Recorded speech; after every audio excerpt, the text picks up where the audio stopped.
ನಾನು ನಾಗೇಂದ್ರ ಬಾಬು, ನನ್ನ ಜೊತೆ ನನ್ನ ಸಹೋದರಿ ರಂಜಿತ್ ಶಿರ್ಯಾರ್ ಕೂಡ ಜಾಯ್ನ್ ಆಗಿದ್ದಾರೆ. ಸುದ್ದಿಗಳತ್ತ ಗಮನ ಕೊಡೋಣ. ನಾಳೆ ಸ್ಪೀಕರ್ ಸ್ಥಾನಕ್ಕೆ ಚುನಾವಣೆ ಇದೆ. ಈ ಒಂದು ಚುನಾವಣೆಗೆ ಬಿಜೆಪಿ ಬಹಿಷ್ಕಾರ ಹಾಕಿದೆ. ವಿಧಾನಸಭೆ ಸ್ಪೀಕರ್ ಚುನಾವಣೆಗೆ ಬಿಜೆಪಿ ನಾಯಕರು ಬಹಿಷ್ಕಾರವನ್ನ ಘೋಷಣೆ ಮಾಡಿದ್ದಾರೆ. ನಾಳೆ ನಡೆಯಲಿರುವಂತಹ ಚುನಾವಣೆಯನ್ನ ಬಹಿಷ್ಕರಿಸಿದಂತಹ ಬಿಜೆಪಿ ನಾಯಕರು ಕಾಂಗ್ರೆಸ್ ಪ್ರಜಾಪ್ರಭುತ್ವದ ಮೌಲ್ಯಗಳಿಗೆ ಅಪಚಾರವನ್ನ ಮಾಡಿದೆ. ಸಭಾಧ್ಯಕ್ಷರು ಆಯ್ಕೆ ಆದ್ಮೇಲೆ ಆ ಪೀಠಕ್ಕೆ ಗೌರವ ಕೊಡ್ತೀವಿ, ಯಾವುದೇ ಕಾರಣಕ್ಕೂ ನಾಳೆ ಚುನಾವಣೆಯಲ್ಲಿ ಭಾಗಿಯಾಗುವುದಿಲ್ಲ ಅಂತೇಳಿ ವಿಧಾನಸೌಧದಲ್ಲಿ ವಿಪಕ್ಷ ನಾಯಕ ಆರ್ ಅಶೋಕ್ ಹೇಳಿಕೆಯನ್ನ ಕೊಟ್ಟಿದ್ದಾರೆ.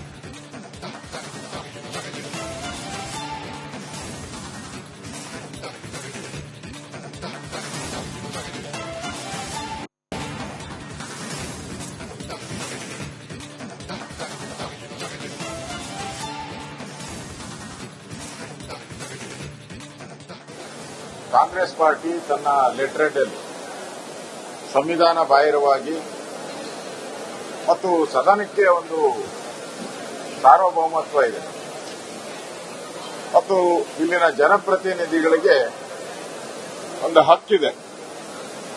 ಈ ಸಾರ್ವಭೌಮತ್ವವನ್ನ ಹಕ್ಕನ್ನ ಕಸಿಯುವಂತ ಕೆಲಸವನ್ನ ಕಾಂಗ್ರೆಸ್ಸಿನ ದೆಹಲಿಯಲ್ಲಿರುವಂತಹ ನಕಲಿ ಗಾಂಧಿ ಕುಟುಂಬ ಅವರ ಲೆಟರ್ನಲ್ಲಿ ಸಭಾಧ್ಯಕ್ಷರ ಹೆಸರನ್ನ ಘೋಷಣೆ ಮಾಡುವಂತ ಹೊಸ ಸಂಪ್ರದಾಯವನ್ನ ದೇಶದಲ್ಲಿ ಹುಟ್ಟಾಕಿದ್ದಾರೆ, ರಾಜ್ಯದಲ್ಲಿ ಹುಟ್ಟಾಕಿದ್ದಾರೆ. ಇದರಿಂದ ಸಭಾಧ್ಯಕ್ಷರು ಸದನದ ಚುನಾಯಿತರಾಗಬೇಕಾಗಿತ್ತು.